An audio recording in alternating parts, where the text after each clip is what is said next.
잠시 은혜를 나누겠습니다. 여러분, 여행을 좋아하십니까? 여행을 하게 되면 여러 가지 교통 수단을 이용하게 되는데요. 해외를 갈 때처럼 이제 먼 곳을 가려면 비행기를 타야 합니다. 국내에서 장거리 여행을 갈 때는 기차를 타기도 하고 또 개인 자가용을 이용하기도 합니다. 그리고 목적지에 가게 되면 주차장에 또 차를 주차하고 마지막에는 걸어서 그 현장까지 가게 됩니다. 그런데 빨리 움직이는 교통수단일수록 멀리 보게 되어 있습니다. 예를 들어 비행기 위에서 창밖을 내다보면 넓은 광경을 한눈에 보게 됩니다. 그러다가 기차를 타게 되면 비행기보다는 좁지만 그래도 굉장히 넓은 광경을 또 보게 되죠. 그리고 자동차를 타게 되면 기차보다는 좁지만 그래도 더 이렇게 나름 저 넓은 그런 광경을 이렇게 넓게 봐야 운전을 더 제대로 할 수 있지 않습니까? 그러다가 자전거를 타게 되면 자동차를 타고 갈 때는 볼 수 없었던 그런 광경들을 이렇게 봅니다. 더 넓은 건 못 보지만 그러나 더 세밀하고 이렇게 디테일한 그런 부분들을 볼 수 있게 되는 거죠. 걸어가게 되면요, 훨씬 더 자세하게 볼 수 있습니다. 자동차로는 볼 수 없었던 그 길을 늘 차를 타고 지나갔던 길인데 걸어가게 되면 보지 못했던 꽃들이 피어난 모습들, 그 꽃들 속에 벌들과 나비들이 꿀을 빠는 그런 모습들, 또 그리고 그 꽃의 향기도 맡을 수 있고요, 새소리도 들을 수 있습니다. 그런데 제대로 여행을 하려면 제가 방금 말씀드린 이 전체를 다 경험해야 됩니다. 예를 들어 여행을 하는데 비행기를 타고 공항에서 내려서 택시를 타고 호텔로 가서 자고 다음날 자동차를 타고 유명한 관광지에 들러서 케이블카를 타고 전망대에 올라가서 광경들을 보고 사진 찍고 다시 택시 타고 또 유명한 맛집에 가서 또 사진 찍고 인증을 하고 그런 식으로 여행을 하게 되면 그 정도는 사실 그 현장에 가지 않아도 얼마든지 우리가 간접적으로 경험할 수도 있습니다. 국내에 있는, 그죠? 우리가 유튜브나 아니면 어떤 TV나 영화를 통해서도 얼마든지 해외에서 가서 볼 수 있는 그런 광경들을 우리가 간접적으로 볼 수 있고요. 또 그리고 또 그 현지에 가지 않더라도 국내에서도 외국 음식 전문으로 하는 그런 레스토랑들 있지 않습니까? 거기서 간접적으로 경험할 수 있습니다. 여러분, 직접 그 현장에 가서 그 나라 사람들을 만나고 그들과 대화하고 혹시나 또 그들의 집에 가서 같이 잠도 자고 그렇게 할 수만 있다면 정말 구체적으로 그 나라를 경험할 수 있는, 제대로 이해하고 경험하는 그런 기회가 되지 않겠습니까? 제가 유튜브를 보다가 한 여행 유튜버 영상을 보게 되었는데요, 짧은 쇼츠로 보다가 입으로 제가 찾아가서 다 보게 됐어요. 여행하는 김씨라고 해서 아마 보신 분들 계실지 모르겠는데요, 한 3만 정도 되는 2, 3만 명 되는 그런 별로 사람들에게 알려지지 않은 유튜브였는데요, 이제 비행기를 타고 이제 방글라데시를 가는데 갑자기 난기류를 만나서 이게 굉장히 비행기가 흔들리니까 옆에 있던 그 방글라데시 아가씨가 무서워서 하는데 손을 잡고 이제 진정시켜주고 위로하고 이제 그게 인연이 되어가지고 그 아가씨 집에 가서 이렇게 잠을 자고, 그죠? 그래서 며칠을 머물면서 그 사람들을 만나고 직접 그 방글라데시 그냥 여행에서는 경험할 수 없었던 그런 구체적인 그 삶의 현장들을 이제 보게 되니까 너무 생생하고 재밌더라고요. 그래서 이 유튜브가 그 짧은 쇼츠가 소개되면서 갑자기 하루아침에 그 10만 명의 유튜브가 늘어나더니 지금은 25만이라고 하는 굉장한 숫자를 가진 유명한 유튜버가 됐습니다. 사람들이 왜 이 사람의 어떤 이 여행을 관심 있게 또 지켜보고 막 이렇게 환호를 보냈냐면, 그냥 평소 어떤 그런 유튜브 동영상을 통해서 볼 수 있는 그런 것과는 다른 면들을 봤기 때문에 그런 거죠.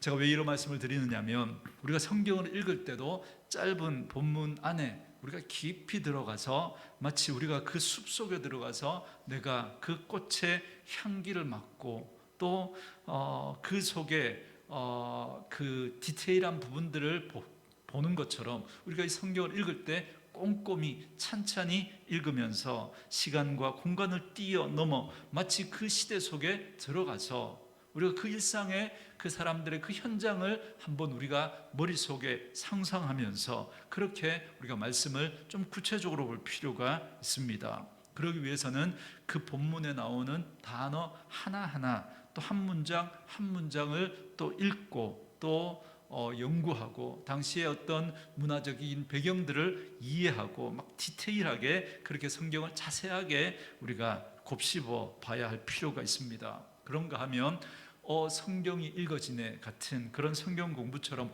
성경 전체를 보는, 마치 비행기를 타고 하늘 높은 곳에서 숲 전체를 보는 것처럼 그렇게 성경 전체의 큰 그림을 우리가 볼 수도 있어야 합니다. 그래서 항상 본문을 읽을 때는 본문을 깊이 읽을 뿐만 아니라 이 본문이 성경 전체에서 어떤 위치에 있는지 그리고 또 어떤 의미를 가지고 있는지를 우리가 함께 살펴가면서 봐야 할 필요가 있는 거죠. 오늘 본문에 보면 예수님께서 시몬의 장모의 열병을 고쳐주는 이야기가 나옵니다. 오늘 본문에서는 오늘 본문에서 마태는 카메라를 마치 카메라를 그 현장에 바짝 갖다 대고 굉장히 디테일하게 보여줍니다. 거기서 어떤 일이 일어났는가 크게 세 가지 동사를 가지고 소개하고 있는데요. 예수님이 하신 세 가지 동사가 나옵니다. 그 집에 들어가서 병을 앓고 있는 여인을 보시고 만져주시고 치료해 주신 이야기가 나옵니다.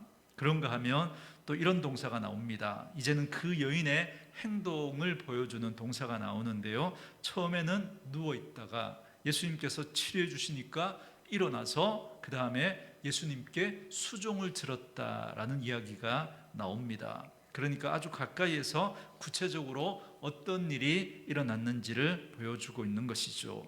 이어서 나오는 말씀도 보면 이제 저녁이 되니까 많은 환자들과 귀신 들린 자들이 모여들었는데 예수님께서 이들을 밤늦게까지 이렇게 고쳐주셨다라고 하는 현장의 생생한 이야기가 소개되고 있습니다. 그런데 마태는 그렇게 현장을 잘 보여주다가 갑자기 카메라를 옮겨서 700년 전 이사야가 했던 그 이야기를 갑자기 들고 나옵니다.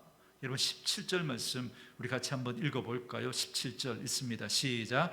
이는 선지자 이사야를 통하여 하신 말씀에 우리의 연약한 것을 친히 담당하시고 병을 짊어지셨도다 함을 이루려 하심이더라. 아멘. 무슨 얘기인가 하면 지금 예수님께서 하시고 있는 이 모든 기적, 그러니까 병을 치유하시고 귀신을 쫓아내신 이야기는 예수님이 어느 날 갑자기 환자가 보이니까 그냥 고쳐준 그 정도가 아니라 오래전에 700년 전에 이사야 선지자가 예언했던 것을 지금 성취하고 있다라고 하는 이 이야기를 우리에게 말해주고 있는 겁니다. 그러니까 성경의 큰 그림 속에서 오늘 본문에 일어나고 있는 이 사건이 어떤 의미를 가지고 있는지를 우리에게 전해주고 있는 것이죠. 그런데 여러분 700년 전 이사야의 예언이 지금 예수님의 이 삶의 현장에서 생생하게 재현되고 있다라고 하는 이 이야기 속에는 700년 전의 이야기와 지금 예수님 당시의 이야기를 이어주는 아주 중요한 그 성경 전체에 굉장한 주제가 하나 담겨져 있습니다. 그게 뭐냐면 하나님의 나라라고 하는 겁니다. 하나님의 나라. 이사야 시대에 있었던 이 700년 전의 이 이야기와 예수님 당시의 이 이야기가 어떻게 이어지는가, 바로 하나님의 나라라고 하는 큰 주제를 가지고 이 두 이야기가 이어지고 있는 겁니다. 이 주제를 우리 예수님께서 굉장히 강조하셨거든요. 여러분 우리 산상수훈에서 주기도문을 예수님께서 말씀하실 때도 예수님께서 어떤 기도를 우리에게 알려주셨죠? 나라가 임하옵시며 하나님의 나라가 이 땅 가운데 이루어지기를 원합니다. 이렇게 기도문을 여러분 그렇게 알려주지 않았습니까? 여러분 나라가 임하옵시며 이게 무슨 뜻이라고 알려드렸죠? 나라가 임하옵시며 이제 우리가 하나님의 통치를 받고 싶습니다. 제가 하나님의 통치 안으로 들어가겠습니다. 그래서 하나님이 우리에게 주시려고 하시는 그 하나님 나라의 기쁨, 그 천국의 기쁨을 누리며 살아가고 싶습니다. 이게 나라가 임하옵시며, 이렇게 기도하라고 하는 그 기도의 의미입니다. 이렇게 기도하라고 가르쳐 주신 거죠. 사실 이게 성경 전체를 꿰뚫는 아주 중요한 주제입니다. 여러분, 하나님께서 처음에 아담과 하와를 만드셨잖아요, 그죠? 그리고 아담과 하와에게 이런 명령을 주셨죠. 창세기 1장 28절 말씀인데, 여러분, 문화 명령, 이 말씀 외우고 있는 분들 많이 계시죠? 여러분, 외우시는 분들은 한번 외워볼까요? 하나님이 그들에게 복 주시며 하나님이 그들에게 이르시되 생육하고 번성하여 땅에 충만하라, 땅을 정복하라, 바다의 물고기와 하늘의 새와 땅에 움직이는 모든 생물을 다스리라 하시니라. 여러분, 제일 끝에 뭐라고 돼 있죠? 모든 생물을 다스리라, 이렇게 말씀합니다. 여러분, 이거 굉장히 엄청난 말이거든요. 원래 하나님께서 천지를 창조하셨고 하나님이 천지를 다스리시는 분이십니다. 그런데 인간들에게 모든 생물을 다스릴 수 있는 권세를 우리들에게 위임해 주셨다라는 겁니다. 그러니까 우리는 하나님 바로 아래에서 하나님의 그 위임받은 모든 생물을 다스리는 그런 존재가 되었다라는 말입니다. 그런데 여러분, 어떤 일이 일어났습니까? 마귀가 와서 아담과 하와를 꼬드기죠. 네가 왜 하나님 아래에 있으면서 그렇게 시키는 대로 그렇게 사냐? 거기 하나님 밑에 있지 말고 네가 하나님과 같은 존재가 되면 되잖아. 이 선악과 따먹으면 네 눈이 밝아져서 네가 하나님처럼 될 거야 라고 하면서 마귀가 여러분 하와를 꼬드기잖아요, 그죠? 이 유혹에 아담과 하와가 넘어간 겁니다. 그래서 어떻게 됐습니까? 에덴 동산에서 쫓겨났죠. 여러분, 에덴 동산은 뭐의 원형이라고 말씀드렸죠? 하나님 나라의 원형입니다. 에덴 동산에서 그들은 하나님을 만나고 하나님의 통치를 받으면서 하나님이 주시는 평안과 기쁨을 누리면서 살았거든요. 그런데 그 죄를 짓고 에덴 동산에서 쫓겨났습니다. 하나님과 같이 되기는커녕 하나님으로부터 위임받은 그 권세를 잃어버리고 이제는 마귀의 통치를 받는 그런 존재로 전락해버린 겁니다. 마치 여러분, 이 마귀의 통치를 받는 삶은 너무너무 비참한 거예요. 마치 여러분 이것하고 똑같습니다. 여러분, 예전에 우리나라가 그 6.25 전쟁을 경험했잖아요. 여러분, 그때 그 1950년 6월 25일, 그죠? 북한이 남한을 쳐들어오면서 3일 만에 수도 서울이 함락이 돼버립니다. 그렇게 밀리고 밀려서 어디까지 밀립니까?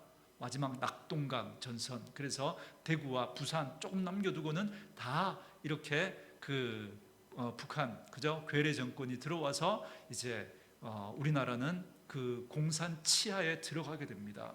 그러면서 많은 사람들이 그때 고난을 당하지 않습니까? 그런데 여러분, 서울 수도를 함락한 때가 언제냐면 그해 9월 25일입니다. 그날이 서울의 수도를 다시 수복한 날, 그날입니다. 그렇게 되니까 많은 사람들이 나와서 막 환호했죠. 그죠? 그 공산군이 쳐들어와 가지고, 그래 공산 치하에 있으니까 거기서 수많은 사람들이 막 잡혀가서 감옥에 갇히고 죽기도 하고 고문을 당하고 막 그랬습니다. 그때 제일 많이 이렇게 잡혀가서 고문을 당했던 사람들이 누구냐면 크리스찬들이었습니다. 여러분, 이 기독교와 이 공산주의가 이렇게 같이 갈 수 없거든요. 종교는 마약이라고 그러고 그렇게 하나님을 인정하지 않는 그들이었기 때문에 그들은 기독교를 인정하는 거죠. 그러다 보니까 많은 그리스도인들이 고난을 당해야 했습니다. 그래서 그때 수많은 사람들이 잡혀가서 옥고를 치르고 정말 고생들을 많이 했거든요. 그러다가 이제 서울이 이제 수복되니까 정말 숨죽여서 막 숨어서 지내던 분들이 막 환호하고 막 그렇게 기뻐했던 거죠. 여러분, 그렇게 서울이 수복되었지만 여러분, 여전히 또 그 6.25 전쟁이 끝나고 그죠? 이렇게 북한의 그 남북이 휴전을 하고 이제 남한에 이제 그 북한 그죠? 그 공산당들이 다 이렇게 추방되었지만 이렇게 북으로 다 물러갔지만 그런데 여전히 남아서 이 잔당들이 그죠? 남아서 또 양민들을 또 괴롭히고 했던 그런 아픈 역사가 있습니다. 그게 지리산을 중심으로 빨치산이 여러분 활동했지 않습니까? 그들이 뭐 이렇게 지리산에 숨어서 그죠? 막 게릴라 작전을 하고 또 막 밤에 내려와서 양민들을 괴롭히고 막 그렇게 하는 일들이 벌어졌습니다. 여러분 그러니까 여러분 꼭 이것과 같은 거죠. 예수님께서 이 땅에 인간의 몸을 입고 오시면서 초림으로 이 땅에 하나님의 나라가 임했습니다. 그런데도 여전히 여러분 마귀의 그 잔당들 하나님의 나라가 와서 그 마귀의 머리를 깨뜨리고 그 마귀를 머리에 발로 밟으시면서 예수님이 승리하셨습니다. 그럼에도 불구하고 여전히 그 마귀의 잔당들 마귀의 세력들이 남아서 마치 빨치산에서 그렇게 계속해서 그렇게 양민들을 괴롭히고 했던 그런 것처럼 그 마귀의 어떤 그런 통치는 이 땅 가운데 여전히 남아있는 것이죠. 그래서 여전히 사람들을 힘들게 하고 고통 가운데 그렇게 몰아가고 있는 것입니다. 그래서 여러분 마귀의 통치는 이렇게 우리를 서로 미워하게 만들고 싸우고 죽이고 그야말로 지옥 같은 삶을 살아가게 만드는 거죠. 이게 다 죄로 말미암아 인간이 하나님으로부터 끊어지게 되니까 그래서 인간에게 죽음이 찾아왔고 그 죽음의 과정 속에 여러분 아픔이 찾아오고 온갖 고난과 또 괴로운 것들이 우리 가운데 생겨나게 된 겁니다.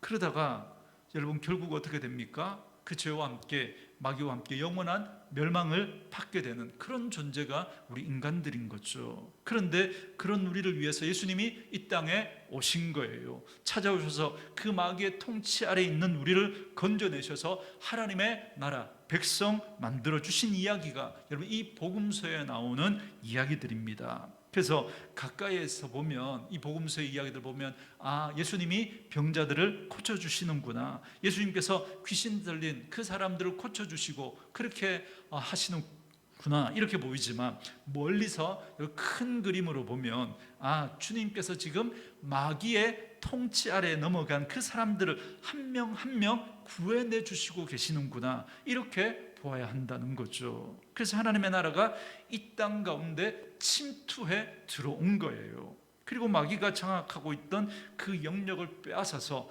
그곳에 하나님 나라의 깃발을 꽂고 그곳에 있는 많은 사람들에게 천국의 기쁨을 누리게 하는 이야기가 바로 이 복음서에 나오는 이야기입니다. 그래서 이 복음서에 나오는 이 이야기는 하나님의 나라 이야기인 거예요. 여러분 혹시 제가 말씀드렸던 것처럼 이 우리나라가 그죠? 서울을 수복하고 또 결국은 또 전쟁에서 완전히 승리하지는 못했지만 그죠? 이렇게 북한군들을 이제 38선 그죠? 이북으로 몰아내고 또 이 땅 가운데 이제 그 대한민국을 세웠지만 우리 대한민국 남한이 이렇게 나라가 회복되었지만 여전히 그 잔당들이 남아서 그렇게 활동했던 것처럼 지금 우리가 살아가고 있는 이 땅이 그런 개념으로 이해하시면 됩니다. 예수님이 오셔서 십자가에서 마귀의 그 머리를 깨뜨리시고 승리하셨어요. 그럼에도 불구하고 머리가 깨어진 그 마귀가 마지막 그저 발악을 하고 있는 그 모습으로 이해하면 됩니다. 여러분 뱀을 그저 보면 머리를 자라도 꿈틀꿈틀하지 않습니까? 마치 그것처럼 지금 마귀가 정말 마지막 그날 예수님이 오셔서 최후 심판을 받으면 그 지옥 불못에 떨어지게 되겠지만 그때까지 어떻게든 그저 사람들을 미혹하고 사람들을 이렇게 괴롭히려고 죽음으로 몰아가려고 그렇게 발버둥을 치고 있는 거죠. 이것과 비슷합니다. 그런데 이런 이야기를 하다가 보면 약간 궁금한 질문이 생기죠. 아니 그럼 주님께서 이렇게 하셨는데 여전히 마귀가 지금도 왜 활동하고 있습니까? 제가 방금 말씀드린 것처럼 바로 그렇게 이야기하시면 됩니다. 전쟁이 끝이 났지만 여전히 그 잔당들이 남아있기 때문에 이런 일들이 일어나는 거죠. 복음서에 보면 예수님께서 특별히 귀신을 쫓아내신 이야기가 나옵니다. 그리고 병자를 고쳐주시는 이야기도 나오죠. 여러분, 귀신을 쫓아낸 건 이렇게 이해하시면 됩니다. 귀신 들린 사람은 완전히 마귀에게 잡혀서 포로가 돼가지고 꼼짝도 못하고 고문을 당하고 있었던 그런 사람이라고 보면 됩니다.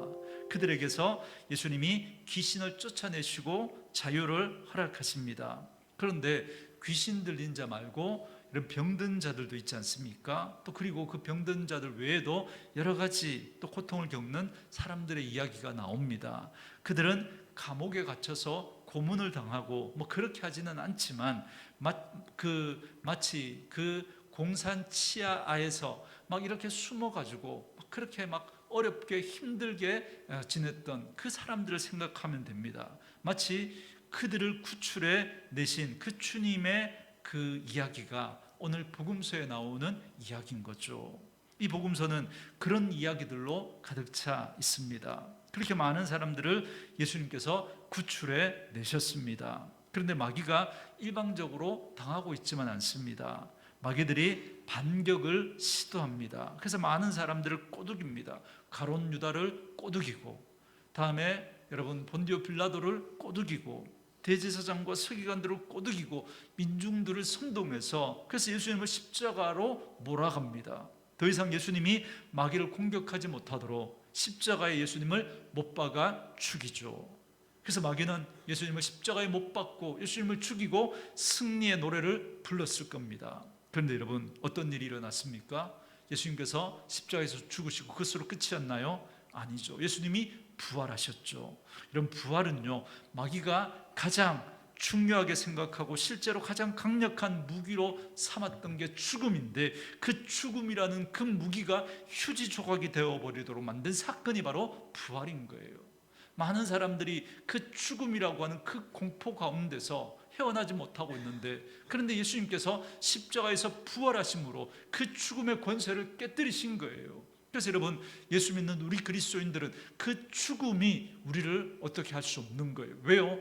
예수님께서 부활하심으로 잠자는 자들의 첫 열매가 되신 것처럼 우리도 부활할 거니까, 이 사실을 믿는 사람들은 그 죽음도 우리에게 두려움으로 그렇게 역사할 수가 없는 것이죠. 여러분, 이게 하나님 나라의 이야기입니다. 그런데 아까 말씀드렸던 것처럼 마귀는 머리가 깨지고 밟혔지만 여전히 마지막 발버둥을 치고 있기 때문에 마치 빨치산이 지리산에 숨어서 게릴라 작전을 펼치면서 양민들을 괴롭혔던 것처럼 지금도 우리가 그런 고통을 우리가 잠시 겪고 있는 거예요. 잠시. 그런데 마지막은 어떻게 될까요? 마지막은 우리 주님이 다시 오시는 날, 그 마귀는 영원한 불못에 던져지게 되고 우리는 더 이상 눈물과 고통과 죄와 죽음이 없는 영원한 천국 백성이 되어 살아가게 될 것입니다.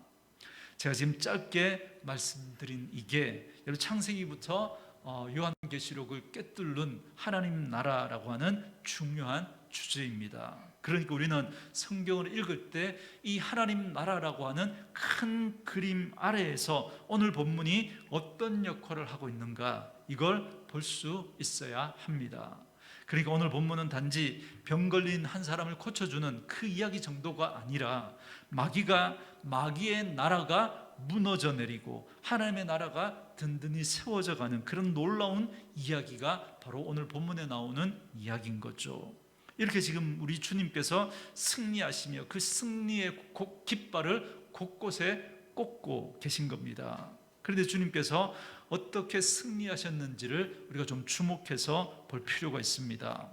보통 우리가 하나님 나라가 진군해 와서 그렇게 어떻게 승리하는가를 우리가 좀 주의 깊게 보셔야 되는데, 우리에게 이런 오해가 있습니다.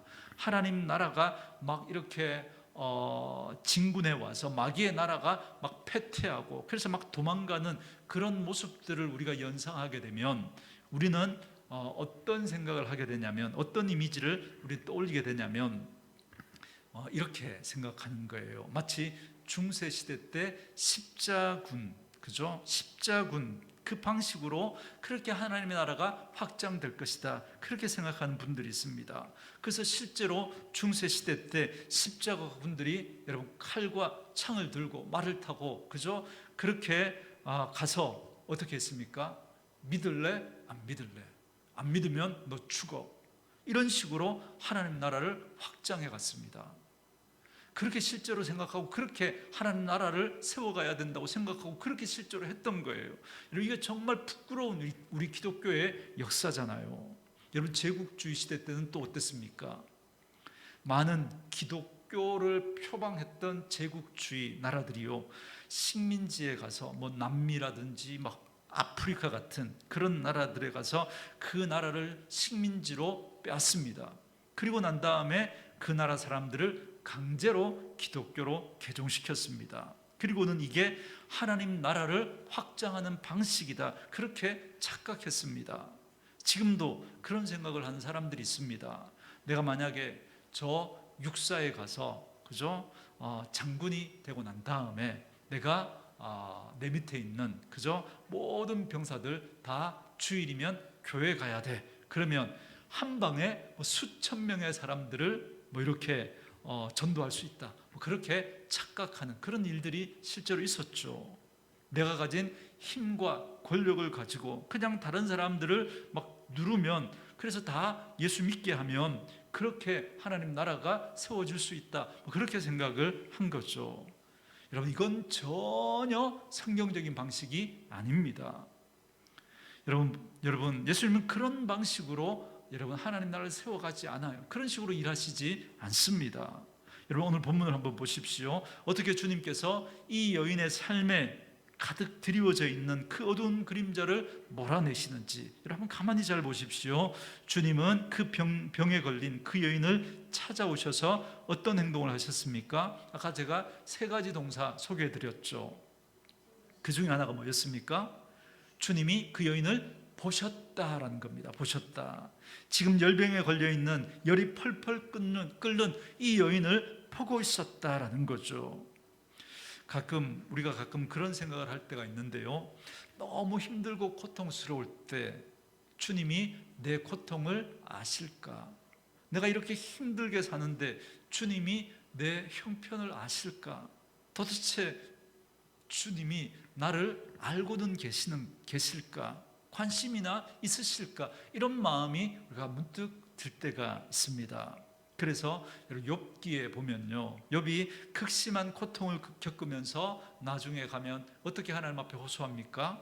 욥기 23장 8절과 9절에 보면 이런 말이 나옵니다. 내가 앞으로 가도 그가 아니 계시고 뒤로 가도 보이지 아니하시며 그가 왼쪽에서 일하시나 내가 만날 수 없고 그가 오른쪽으로 돌이키시나 배울 수 없구나, 이렇게 말합니다. 이게 무슨 말이죠? 내가 하나님이 분명히 계시는 건 알겠는데 그런데 만날 수가 없다는 거예요. 만날 수가. 욥이 이렇게 점잖게 표현했지만 여러분, 직설적으로 바꾸면 이런 겁니다. 하나님, 지금 내가 이렇게 고통당하는 거 하나님 알고는 계십니까? 하나님, 내가 얼마나 힘든지, 우리 자녀들 한꺼번에 하루아침에 그 10명의 자녀들 다 죽고 내 재산 하루아침에 다 잃어버리고 사랑하는 아내마저 나를 저주하고 그렇게 떠나가고 나는 이렇게 몸에 이렇게 병이 들어 만신창이가 되었는데 하나님, 진짜 내 이 고통을 알고나 계십니까? 지금 이렇게 안타깝게 이야기하고 있는 거죠. 그런데 오늘 본문은 이렇게 말씀하십니다. 주님이 다 보고 계신다는 거예요. 다 알고 계신다는 거예요. 여러분의 눈물을, 여러분의 아픔과 고통을, 여러분의 한숨을 하나님이 알고 계신다는 거예요. 어젯밤에 왜 그렇게 잠을 못 주무셨는지, 왜 베갯잎을 적시며 우셨는지 우리 주님은 다 보고 계시고 알고 계신다라고 말씀하고 계십니다. 그냥 알고만 계신가요? 오늘 본문은 이어서 주님은 그 여인에게 다가가셔서 손을 대시며 그 여인을 만지시며 치유해 주셨다는 거 말씀하십니다. 오늘 본문에 보면 지금 이 여인이 지금 열이 펄펄 끓는 그런 상태였습니다. 오늘 본문과 똑같은 누가복음에 보면요, 똑같은 사건을 다루고 있는 누가복음에 보면요, 여러분 누가의 직업이 뭐였죠? 의사였죠. 그래서 그는 이렇게 표현합니다. 그녀가 중한 열병을 앓고 있었다. 그냥 열이 난 게 아니고 굉장히 중한 병에 걸려서 지금 열이 이렇게 나고 있었다, 이렇게 말하는 겁니다. 그래서 많은 성경학자들이 지금 이 베드로의 장모가 앓았던 그 열병이 그러니까 그 말라리아였을 것이다, 그렇게 추정을 합니다. 여러분, 말라리아, 지금도 말라리아에 걸리면 여러분 치사율이 10%입니다.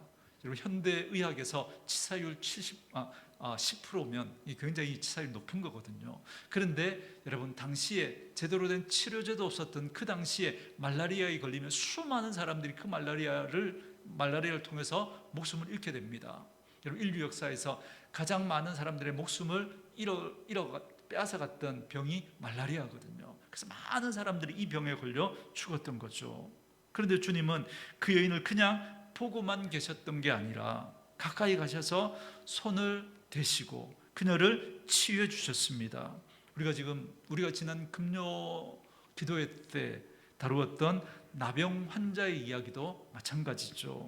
여러분, 나병에 걸려서 온몸에 고름이 나고 냄새가 나는 그 나병 환자를 그 주님이 만져주시고 치유해 주셨던 것처럼, 주님은 멀리서 그냥 리모컨으로 이렇게 틱틱 누르면 그렇게 치유해 주신 게 아니라 우리의 고통의 현장에 찾아오셔서 우리를 만나주시고 우리를 부둥켜 안으시고 같이 울어주시고 같이 아파해 주시고 그리고 마침내 치유해 주셨다라는 겁니다.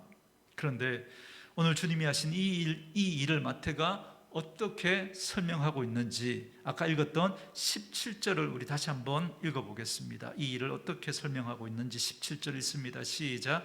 이는 선지자 이사야를 통하여 하신 말씀에 우리의 연약한 것을 친히 담당하시고 병을 짊어지셨도다 함을 이루려 하심이더라. 아멘. 자, 여기 보면 이런 표현이 나옵니다. 우리의 연약한 것을 친히 담당하시고 병을 짊어지셨다. 그러니까 주님은 전능하시기 때문에 그냥 병을 이렇게 많은 사람들 세워놓고 그냥 탁탁탁탁탁 치면서 그쵸?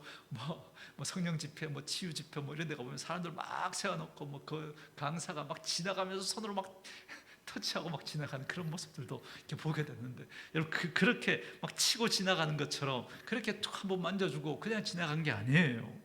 그들이 당하고 있었던 이 아픔과 큰 눈물과 그 병을 자기가 짊어지셨다는 거예요.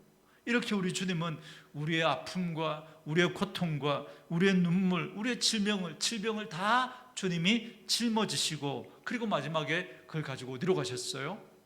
십자가로 가신 거예요. 십자가로 올라가신 거죠. 그렇기 때문에 주님께서 십자가를 지셨다라는 건 우리의 모든 죄를 짊어지셨을 뿐만 아니라 우리의 연약함과 우리의 아픔과 우리의 고통과 우리의 눈물을 다 짊어지셨다는 거예요. 그래서 예수님은 우리를 구원하시고 생명을 주셨을 뿐만 아니라 우리의 모든 연약한 것들, 질병과 우리의 아픔과 눈물들을 하나님은 치유해 주시고 회복시켜 주시는 분이십니다. 그렇기 때문에 우리의 구원은 여러분 전인격적인 구원이라고 그럽니다. 단지 우리의 목숨만 구원해 주신 게 아니라 우리의 삶의 죄로 인하여서 망가진 그 모든 삶을 회복시켜 주시고 치유해 주시는 거죠. 그렇기 때문에 우리가 예수를 믿고 난 다음에 여러분 우리가 하나님의 자녀가 되는 다시 생명을 우리가 얻었지만 우리의 삶에 이런 치유와 회복들이 일어나야 합니다. 여러분 많은 사람들이 육체적인 질병을 안고 살아갑니다. 예수 그리스도 안에서 그런 여러분의 아픈 육체가 회복되어 줄 수 있기를 주의 이름으로 축원합니다. 여러분 마음에 많은 고통과 아픔을 가지고 살아가는 그런 분들도 있습니다. 얼마 전에 어저께인가요? 뉴스를 보니까 우리나라의 굉장히 유명한 피아니스트 임동혁인가요? 그분이 막 자살을 시도하다가 SNS에 남긴 그 글을 보고 막 이렇게 찾아가서 구조하는 그런 장면. 지금도 많은 사람들이 이런 이 마음의 병을 가지고 그렇게 힘들어하고 고통받는 이들이 있습니다. 그런 부분의 회복이 우리 가운데 일어나야 합니다. 관계의 회복들도 일어나야 합니다. 그래서 우리 안에 참된 치유와 회복으로 말미암아 하나님 나라의 기쁨과 평강을 우리 가운데 회복해야 합니다. 그걸 위해서 예수님께서 우리 가운데 오셨죠. 그래서 지난 주일날 우리 요한복음 10장 10절을 말씀 우리 살펴봤지 않습니까? 예수님이 이 땅에 오신 목적을 두 가지로 설명하죠. 뭐예요? 첫 번째, 도둑이 오는 것은 도둑질하고 죽이고 멸망시키려는 것뿐이요, 내가 온 것은 양으로 생명을 얻게 하고, 첫 번째 생명을 얻는 거예요. 그것으로 끝나나요? 두 번째 뭐예요? 더 풍성히 얻게 하려 함이라. 그러니까 우리가 정말 그 예수님으로부터 생명을 얻고, 그죠? 그런 우리들이 이제는 이 땅을 살아가면서 더 풍성하게, 더 행복하게 살아가기를 원하신다라는 것입니다. 이걸 위해서 우리 주님이 오셨다는 거예요.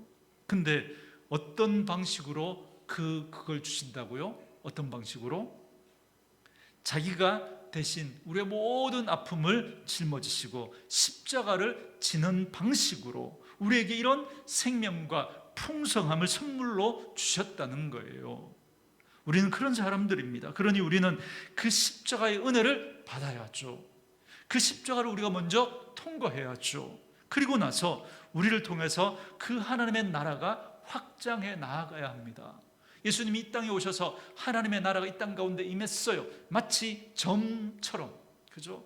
예수님을 믿는 그 사람들 가운데 하나님의 나라가 임한 거예요. 그럼 이건요, 이 세상이라고 하는 넓은 그 공간 가운데 마치 한 부분의 점을 찍듯이 예수님이 이 땅 가운데 오셔서 예수 믿는 그 사람들 가운데 이 하나님의 나라가 임하게 된 거예요. 그리고 예수님께서 어떻게 하셨죠? 40일 동안 이 땅에 계시다가 부활하신 난 다음에 승천하셨죠. 그리고 난 다음에 그 하나님의 나라를 이제 우리에게 맡기셨어요. 자, 우리는 어떻게 해요? 어떻게 해요? 우리 가운데 오신 그 성령님과 함께 우리는 그 하나님의 나라를 전해가야 되는 거죠. 어떤 방식으로요? 십자군 방식으로 막 힘과 권력을 가지고 너 예수 믿을래 안 믿을래? 뭐 이렇게 하나님 나라를 확장해 가는 거예요? 아니요. 예수님이 짊어지셨던 그 십자가의 방식으로, 여러분 그 방식으로 우리 하나님의 나라를 확장해 가야 되는 거죠. 좀 더 구체적으로 말씀드려 볼까요?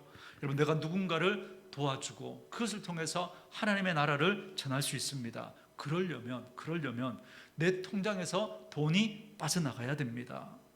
우리 교회가 가난한 이웃들에게, 또한 개척교회에 뭔가 나눠주려면 여러분 우리가 그저 손해를 봐야 돼요. 우리 주머니에서 돈을 꺼내서 여러분 나눠줘야 되는 거죠. 흘려보내야 되는 거죠. 우리가 시간을 써야 됩니다. 결국 우리는 내가 손해보고 내가 좀 고생하더라도 또 다른 누군가에게 그리스도의 사랑을 흘려보내는 그 방식을 통해서 하나님 나라를 전해가는 거죠. 십자가의 방식을 통해서 우리 하나님의 나라를 전해가야 하는 것입니다. 잘 보세요. 주님이 이런 식으로 그 놀라운 하나님의 나라의 복음과 은혜를 전해주시는데요, 그 사람들이 누굽니까? 여러분, 산상수훈이 끝나고 난 다음에 마태복음 8장에서 예수님이 어떤 사람을 만나주셨죠? 8장 제일 처음에 만나주신 사람이 누구였죠? 나병 환자였죠. 그리고 그 다음에 누구를 만나주셨습니까? 이방인, 그죠? 백부장 만나주셨고 그 하인의 종의 병을 고쳐주셨죠. 그리고 오늘 본문에 또 누가 나옵니까? 시몬의 장모, 베드로의 장모, 그러니까 여자분을 만나주신 겁니다. 그런데 제가 지금 말씀드린 이 사람들, 예수님이 만나주셨던 이 사람들은요, 그 당시에 가장 사람들에게 인정받지 못하고 무시받던 그런 사람들입니다. 이런 중병에 걸린 사람, 이 사람, 그죠? 그 당시에는, 그죠? 이런 중병에 걸리면 천벌을 받았다, 뭐 하나님에게 버림받았다, 뭐 이런 생각들이 있었거든요. 그래서 사람들이 그런 사람들을 죄인 취급했어요. 그리고 이방인은요, 정말 죄인으로 상종하지도 않았죠. 그리고 여인들은요, 여러분 이 여인, 그 당시 여인들도 사람 대접받지 못했던 사람들입니다. 여러분, 유대인들 문헌에 보면요, 유대인들이 아침에 일어나서 하나님 앞에 매일 감사하며 기도를 드렸다라고 하는데, 그때 기도했던 세 가지 감사 기도가 어떤 거냐면요, 첫째, 하나님, 이방인이 아니라 유대인으로 태어나게 해주신 것 감사합니다. 두 번째, 노예가 아니라 주인으로, 자유인으로 태어나게 해주신 것 감사합니다. 마지막 세 번째는 뭘까요? 하나님, 여자가 아니라 남자로 태어난 것 감사합니다. 이런 이야기 들으면, 그죠? 우리 여기 계신 대부분의 분들이 여자분들이잖아요. 막 이런 이야기 들으면 불편하죠. 막 부글부글 하잖아요. 그죠? 사실 이게 그 당시 여인들의 지위였습니다. 여러분, 우리의 생각보다 훨씬 더 열악했습니다. 여러분, 부모님들이 돌아가시면 여자들에게는 아예 재산이 상속되지 않습니다. 여러분, 요즘 이렇게 되면 난리 나죠. 요즘엔 어때요? n분의 1, 남자 여자 구분 없어요. 그냥 n분의 1 이렇게 딱 이렇게 나눠야 됩니다. 그런데 예수님 당시에는 여자들은 아예 재산 상속에서 갈로받기였어요. 여러분, 사람들이 모였을 때 몇 명이나 모였나? 헤아릴 때 여러분, 여자들은 아예 숫자에도 들어가지 않았습니다. 법정에서, 그죠? 증인들 세울 때 여자들이, 그죠? 증언하면 그건 법적으로 효력도 없어요. 여러분, 재판관들이 그 여자가 하는 말은 여러분 들어주지도 않아요. 믿어주지도 않았습니다. 그리고 가정에서 식사 기도를 할 때, 그때 유대 사회에서는 여자들은 가정에서 식사 기도도 아예 할 수 없었습니다. 남자만 할 수 있었어요. 토라라고 하는 구약의 성경 말씀, 이걸 읽을 때 여자들은 읽을 수도 없었습니다. 여러분, 랍비 중에 엘리에제르라는 그런 랍비가 있었는데요, 이 사람이 이런 말을 남겼습니다. 토라를 여자에게 맡기느니 차라리 불태워버리는 게 낫다. 토라를 여자에게 맡기는, 여자분들이 토라 읽는 거 그렇게 허락할 수 없다는, 아예 그러느니 이 말씀을 불태워버리는 게 낫다. 그렇게 생각했던 거예요. 그죠? 이런 이야기 들으면 많이 불편하죠. 그죠? 성전에 가면 유대인들의 뜰이 있었는데, 여러분, 거기서 계단 5개 정도를 내려가면 거기 여인들의 뜰이 있었습니다. 그러니까 여인들은 유대인이라도 여기까지밖에 못 오는 거예요. 그 유대인의 뜰에는 이 여인들은 들어갈 수가 없었던 거예요. 그만큼 여자들은 인정받지 못했습니다. 재판할 때 말씀드렸죠. 법정에서 아예, 그죠? 증인의, 그죠? 증언으로 효력을 그렇게 인정받지도 못했습니다. 그런데 놀랍게도 주님은 그런 여인들을 찾아오셔서 치유해 주신 거예요. 그리고 이방인을 만나 주시고 그의 종을 치유해 주셨습니다. 그 당시 사람들이 관로 밖으로 내치고 무시했던 사람들 한 사람 한 사람을 만나 주시고 그들에게 하나님 나라의 복음, 하나님 나라의 놀라운 은혜를 전해 주셨던 겁니다. 뿐만 아니라 오늘 본문 16절에 나오는 분들은 여러분 누군지 한번 보세요. 16절 우리 같이 한번 읽어볼까요? 같이 읽습니다. 시작. 저물매 사람들이 귀신 들린 자를 많이 데리고 예수께 오거늘 예수께서 말씀으로 귀신들을 쫓아내시고 병든 자들을 다 고치시니 아멘. 자, 여기 저물매 그러죠. 해가 졌다는 거예요. 그렇죠? 많은 사람들이 이 시몬의 장모의 집에 그 저녁에 몰려들었다는 거예요. 그래서 예수님은 그 저녁에 모여든 그 사람들을 하나하나 이렇게 고쳐주셨습니다. 근데 좀 이상하지 않습니까? 왜 낮에 안 오고 밤에 왔을까요? 왜? 마가복음에 보면 그날이 안식일이었다라는 걸 우리에게 알려줍니다. 여러분, 안식일 날 병자를 치유해 주면 그거 율법을 어기는 거다. 그렇게 사람들이 생각했거든요. 그래서 사람들이 안식일이 끝나는 저녁날, 유대인들은 하루의 끝을 그저 저녁 해 떨어지고 나면 하루가 끝나고 그 다음 날로 여겼습니다. 그러니까 안식일 날 저녁 해가 떨어지고 나니까 이제 이 안식일은 끝이 난 거예요. 그래서 안식일이 끝나고 이제 사람들이 해가 저문 다음에 예수님이 계신 이 베드로의 장모의 집에 몰려들었던 거죠. 그래서 예수님께서는 그 저녁에 그렇게 모여든 그 사람들을 고쳐주신 겁니다. 그들이 누구였을까요? 그들은 예루살렘 성전에서 일하는 제사장들이 아니었습니다. 궁궐에서 일하는 높은 고위 관료들이 아니었습니다. 그들은 저 이방 땅 부근에 있는 저 갈릴리 변방 저 북쪽에 그죠 이방 땅과 접해 있었기 때문에 그 사람들이 또 부정하게 생각했거든요. 이방인들과 가까이 하는 사람들이라고. 그 변방에 있었던 그 갈릴리 사람들, 그리고 그 촌놈이라고 사람들이 무시하고 만나주지 않았던 그 사람들, 제대로 배우지도 못하고 공부하지 못했던 그런 사람들, 한 끼 먹는 것도 힘들어서 겨우 먹고 살았던 그 가난한 사람들이었습니다. 놀랍게도 주님은 그들을 먼저 만나주시고 그들을 치유해 주셨던 겁니다. 더 정확하게 말하면 그들을 마귀의 통치에서부터 건져내셔서 하나님 나라 백성으로 삼아주셨고 그 천국의 기쁨을 맛보게 해주셨습니다. 지금도 세상 사람들은 잘난 사람들, 똑똑한 사람들, 부유한 사람, 힘 있는 사람들, 거기에 같이 줄을 서려고 합니다. 어떻게 하든 그렇게 힘 있는 사람, 많이 가진 사람, 그런 사람들과 어떻게 내가 좀 이렇게 연결해 볼까, 그렇게 해서 그죠? 뭐 사람들이 그 무슨 뭡니까 그 명예 박사학위를 따려고 그죠? 뭐 이런 대학들에서 하는, 돈만 많이 내면 갈 수 있는, 그런 데 가서 그렇게 하는 이유가 뭐냐면 거기 가서 사람들을 만나고 거기 가서 그렇게 좀 줄을 대보려고. 지금도 사람들은 막 그렇게 합니다. 그런데 예수님께서는 그런 힘 있는 사람들이 아니라 우리 주님은 그들 대신에 가난하고 못 배우고 버림받고 손가락질 받고 칼로 밖으로 내쳤던 그런 사람들을 만나주시고 치유해 주시고 하나님 나라 백성 삼아 주셨습니다. 그런 의미에서 저와 여러분은요, 우리가 좀 가난하거나 좀 못 배웠거나 좀 변방에 산다는 것 때문에 이렇게 기죽을 이유가 하나도 없습니다. 어디서 목회하십니까? 경주에서. 그러면 사람들이 좀 안타깝게 봐요. 제가 처음 경주에 이렇게 담임으로 이렇게 왔다 그러니까 저 함께 그 기숙사에 있었던 분들이 너무 안타까운 마음으로 저를 막 이렇게 불쌍히 여기면서 안타까워 막 하고 막 그러시더라고요.